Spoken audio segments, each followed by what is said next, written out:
UP के संबल की चांदसी नगरी चंदौसी में विद्या भारती के सौजन्य से लक्ष्मी देवी हर प्रसाद सरस्वती शिशु मंदिर के सभागार में सप्त शक्ति संगम कार्यक्रम का आयोजन किया गया, जिसका शुभारंभ अध्यक्षता कर रही श्रीमती सुधा शर्मा ने मां सरस्वती के समक्ष दीप प्रज्वलित कर किया।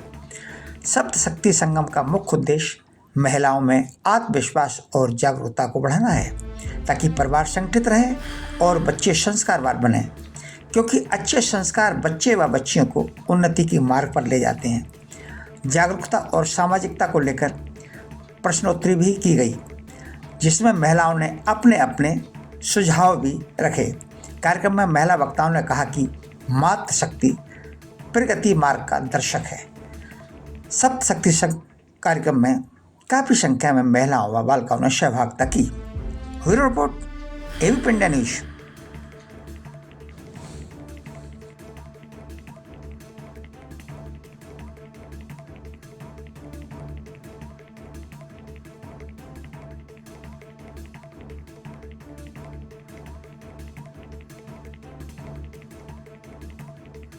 सप्त शक्ति संगम ये हमारा कार्यक्रम नारियों की बढ़ाने के लिए किया है। नारी हमारी किस क्षेत्र में आगे बढ़े, परिवार को व्यवस्थित बनाए के रखें, अपने परिवार के हिसाब से मेंटेन करके चलना है कि हमें अपने परिवार को एक कुटुंब के रूप में चलाना है।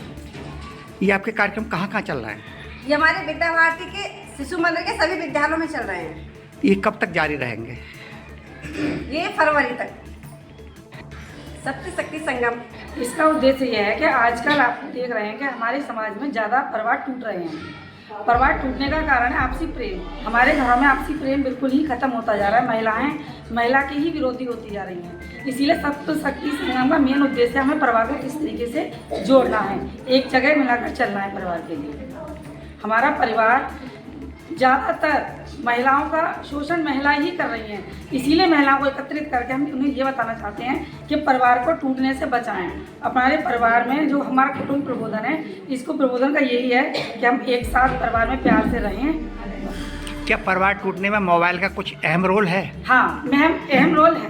अहम रोल ये है कि आजकल परिवार में आपने देखा होगा कि महिलाएं ज़्यादातर फ़ोन पर बातें करती रहती हैं, और मेन कारण है अपनी माताओं से बातें। जो हमारी नई उम्र की जो महिलाएँ हैं, जो शादी के बाद अधिकतर देखा अपनी माताओं से बातें करती रहती हैं, वो अधिकतर सासों को बर्दाश्त नहीं होता है। उनका भी गलत है थोड़ा सा, कि थोड़ा सा एडजस्ट करना चाहिए। मोबाइल की मेन उनका यह काम पड़ा रहता है, महिला मोबाइल चलाती रहती हैं, तो महिलाओं से भी अनुरोध है कि थोड़ा मोबाइल का प्रयोग कम करें। युवा परिवर्तन होगा, उनके अंदर कुछ तो डर है, नहीं है। आज वो चैन से जी रही है। क्यों जी रही है? हमारा समाज धीरे धीरे बदल रहा है। बदल रहा है कि नहीं बदल रहा है? हमारी सोच भी बदल रही है, लेकिन हाँ, मॉडर्न मत बनिए। सब कुछ करिए, मॉडर्न मत बनिए। विदेशी कल्चर को मत अपनाइए आप। हम लोग मोबाइल देख करके सीख रहे हैं कि वहाँ पे क्या पहनावा था। हम अपनी सभ्यता को भूल करके वहाँ की सभ्यता को अपना रहे हैं। ये गलत है, ऐसा नहीं होना चाहिए। वहाँ के लोग हमारी सभ्यता को पकड़ रहे हैं और हम उनकी अपनी सभ्यता को भूल रहे हैं। तो इसी पे आप लोगों को हम अपने परिवार में जितने भी सदस्य हैं, सबके लिए जो करते हैं वो हमेशा अच्छे भाव से करें। सिर्फ करना नहीं होता, भाव मेन होता है ना। भगवान की पूजा, भगवान क्या चाहते हैं? भाव चाहते हैं।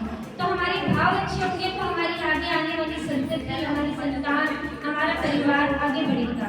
तो हम अपने बच्चों में ऐसी भावना का संक्रमण कर सकें कि वो समाज की एक जिम्मेदार नागरिक के रूप में उभरे और समाज में अपना इतना योगदान दें कि हमारे भारत का नाम विश्व पटल पर चमके, जिसके लिए हर गांव उत्तरदायी है। चाहे एक नींव की ईंट की तरह, नींव एक बड़ी मंजिल, जब एक बड़ी बिल्डिंग बनती है तो बिल्डिंग ही दिखाई देती है, नींव की ईंट नहीं दिखाई देती। लेकिन यदि उसकी फाउंडेशन नींव मजबूत नहीं होगी तो उस पर एक बड़ा भवन का निर्माण नहीं किया जा सकता। इसलिए कुटुंब को लेकर चलना, परिवार को किस तरीके से आगे बढ़ाना है, कैसे सबको मिलजुल कर एक साथ रहना है। जैसे कि महिला एक इकाई है और वो इकाई सबसे महत्वपूर्ण इकाई है। उसके साथ उसकी जब विवाह होता है तब उसके पति जुड़ते 4 इकाई। अब ये 4 इकाइयों को जोड़कर एक परिवार बनता है, परिवार से एक समुदाय बनता है, उस समुदाय से एक समाज और फिर एक शहर बनता है। हम उस परिवार के लिए किस तरीके से जोड़कर रखना है, वो एक महिला की कितनी बड़ी जिम्मेदारी है, इस चीज को हमें समझना चाहिए कि वो पहली इकाई जो है वो कितनी महत्वपूर्ण है, उस महत्वपूर्णता को समझना चाहिए।